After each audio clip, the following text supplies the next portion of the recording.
Hi there, welcome to this channel update. I have finally made a decision and I just wanted to share my thoughts with you regarding what's recently gone on YouTube. First and foremost, YouTube in recent time for me and my experience has been extremely strange and odd, and it branches off in different ways. I'll explain that in a second. And then later, I'm going to share with you my final decision when it comes to content material. Okay, so make sure to stick around so you understand where things are at. I appreciate people's patience and time. It's time to begin talking. Okay, so in recent time, I've noticed a massive decline in views compared to the amount of subscribers I have, over 11,000. I've only been getting about 100, 200 views, which in my mind is very embarrassing and pathetic, and that kind of falls on me. But the questioning around YouTube, are YouTube putting my videos out there, the impressions, the click-through rate being very low?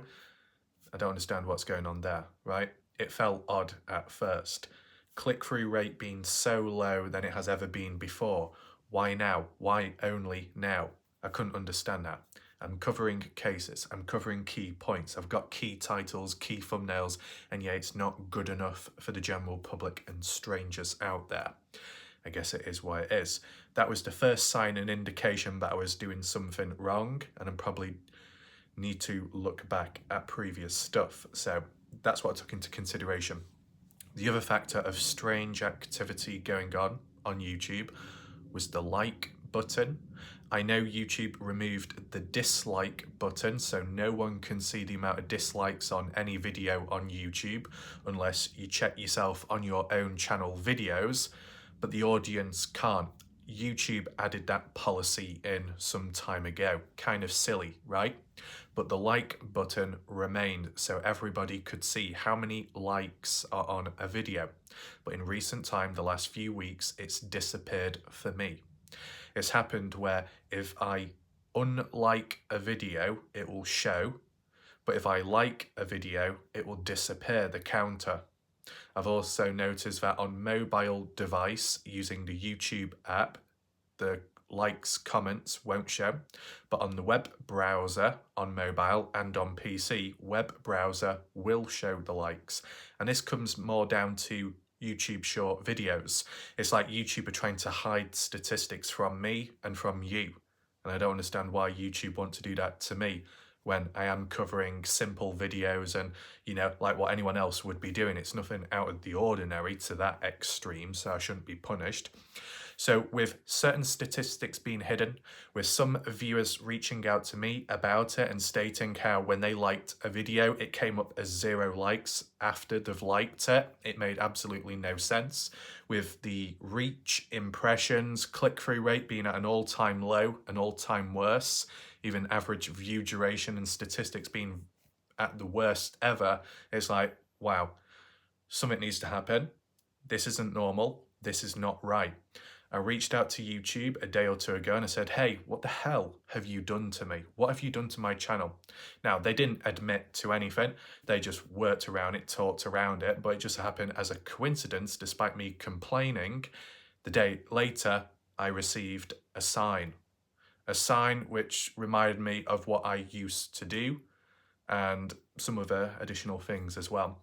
And that was a short video which when I saw this morning, it was at about 10,000 views. I'm satisfied with that. I enjoy that. I like that. I like the number, how it should be and well deserved, okay? And it was to do with Kenny Veach and Cave Mystery. Obviously something I've covered for quite some time.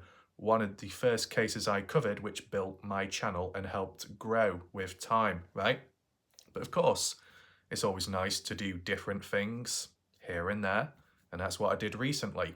Obviously, it didn't work, or at least in the mindset of YouTube, they didn't approve of me covering other missing person cases. So because of that, and because of my mentality of, I want to cover stuff I'm interested in, but also share it with other people so then they can learn, but also spread awareness. Awareness equals numbers, and numbers equal voices. So I need to pick out cases which work for me and my channel so then more people can learn and hear about it. If I'm covering other cases out there, as interesting as they could be, if they fail to perform, it's falling on deaf ears. It's a waste of time. Okay, that might come across as a bit dark, but it's being honest. I do believe every now and then it's definitely worth looking into when people recommend it, such as like Watch Your Crazy in recent time, maybe Christy. It's worth listening to viewers who may recommend a case because it could hit the nail on the head and could spark interest from a wider audience. That's what I will take on board in the future. But for the core part of this channel, the final decision, or the recent decision I've made, is to focus back on Dylan Rounds and Kenny Veach, right? As many as cases there are out there and mysteries, there's only just a small portion that seem to do well on my channel. It's as if my stubbornness with time of sticking with cases because it felt safe, but also because I knew more about them than other cases, I could do a better job at covering it, and I had a better memory, that YouTube finally caught on to that pattern and cycle by me and even viewers. Because I just want to highlight another key point. When it comes to level of hunger within humans, people can bite, they can bark, they can demand, they can order, whatever. You can take it on board, you can apply it for the future. But when the time comes and you pull the trigger, do they show up? No, they don't. These third-party people, these audience outsiders and strangers demand this and demand that, but when the time comes and when one provides, they don't show up. So it falls on deaf ears, waste of time, right? But those in between that suggest and give ideas, they do show up and they even, appreciate the video. Shout out to those individuals and you'll know who you are, okay? So balancing act, not quite, because it's more dominated for the cases that I have already covered, so I stick with that. There have been close cases with time, Christine Passay Parker and Hobo Shoestring. As short-lived as they were successful in how they performed, in the awareness they spread and the communities they reached out to. Successful for most part of it, that's great. Aidan Clune, uncertain. It doesn't seem to perform that well, right? That's why I'm not really going into it much. But give and take in time, maybe I'll have a brief look at it. We'll see how things go, right? So that's my decision based on the way YouTube has been very strange recently.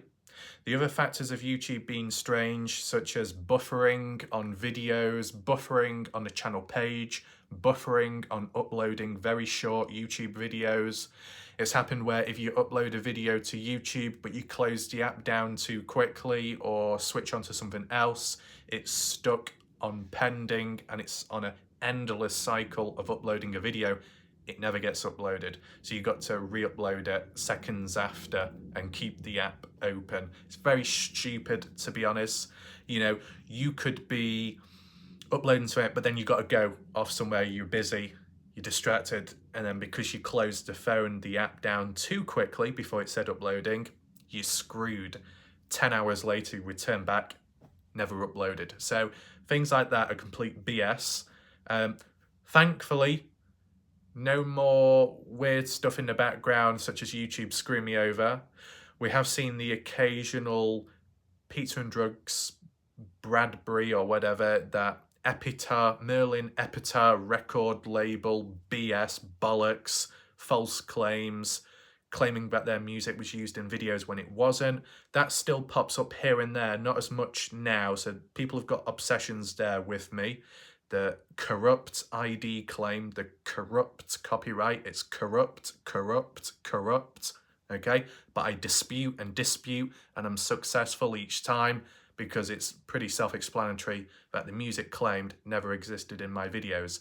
It still goes on in the background, and it only seems to be the videos which have a countdown timer, which was stock footage. And I know Christy said, well, don't use it anymore. I haven't. It's just that in the past, when I did, it's catching up with me now. All I do now is dispute it, and then it's done, it's solved, and then we move on. It does make me more cautious with time. It makes me more wary, and not always for the right reason. I would like to be a bit more creative, but I don't want to waste my time if it ends up backfiring on me, right? Obviously, the information and material part is key and most important, but when it comes to the visual and editing aspect, that's secondary. It really is, isn't it? And if there's more risk than reward, it's not worth my time. So I've come down to that decision, and I think we'll see what happens with time. That recent sign that I was looking for finally showed up, which is good, so I know what I need to do. And I do have ideas already and pending ones which I need to refer back to. Just never really got time to look at it because I was distracted by the other cases or the other interest here and there. I mean, the Riley strain case, I find it interesting. I was able to look at it and it was a handful of material. Great. But how the video performed, terrible. I honestly don't understand why it's performing that bad. It's an important case, like any other one out there, and it's a mysterious one. It's definitely a mystery. Unless I joined the case too late and some of that information was already out 1 month ago, maybe. But, you know, got to be honest, look at Kenny Veach, look at how long that case has gone on for, and even Dylan Rounds. And here and there, I looked back at stuff which is old news, and yeah, it performed. So it's a shame. It is a great shame that most people out there don't bother looking into the Riley strain case, or at least looking at it from my perspective, because it's quite an interesting one. I mean, it's probably the type of thing that I would look into even if it doesn't work out, but not on a day-to-day basis, probably here and there in the background. As for the nature videos and miscellaneous ones, I'm still keeping up with that because I've noticed it has no negative effect on my main videos that I upload. So that's good. So I can upload them here and there. I need to offload because it's just built and built with time. I even offloaded some short videos recently. I think I did about 20 or 30 within a day or two. And to be honest, they kind of performed. Not great, but I guess when you spam them out there, and not for the wrong reasons, for the right reasons, over time throughout the day, it's worthwhile. It offloads data and storage. You need storage on your device. I don't like clutter, but it can build up with time depending on what we're holding on to. The Dylan Rounds case has definitely held a lot of material on my phone and even on Google Maps, as we know, but because it's coming to a bit of a close now with Dylan's body being recovered, found, and Brenner basically confessing and opening up, I can tick things off the list, I can remove stuff from the list, and that should be it, done and dusted. It probably is a good thing that I don't cover dozens of cases out there, because just imagine how many files I would have on Google Earth. It would be so cluttered and hard to sort out. So thank God I'm not going down that route. And with the signs in recent time, I know what that needs to be done. And it just so happens that what needs to be done is something I'm okay with doing. So it goes hand in hand, and hopefully the statistics follow as well, because of spreading awareness, keeping cases alive, and keeping that interest there within humans out there, and even bringing in new viewers with time. So hopefully people understand this video, and feel free to share with me any of your strange experiences you have had on YouTube recently, because it has felt a little bit unstable and uncertain at times. So thanks for watching. I'll see you later on tonight, probably around 8:30 p.m. UK time. I'll be doing a Dylan Rounds video, ticking things off the list, which just so happens to be one of the bigger mysteries finally solved. So be on the lookout for that video, 8:30 p.m. UK time tonight. I'll see you there. Goodbye for now.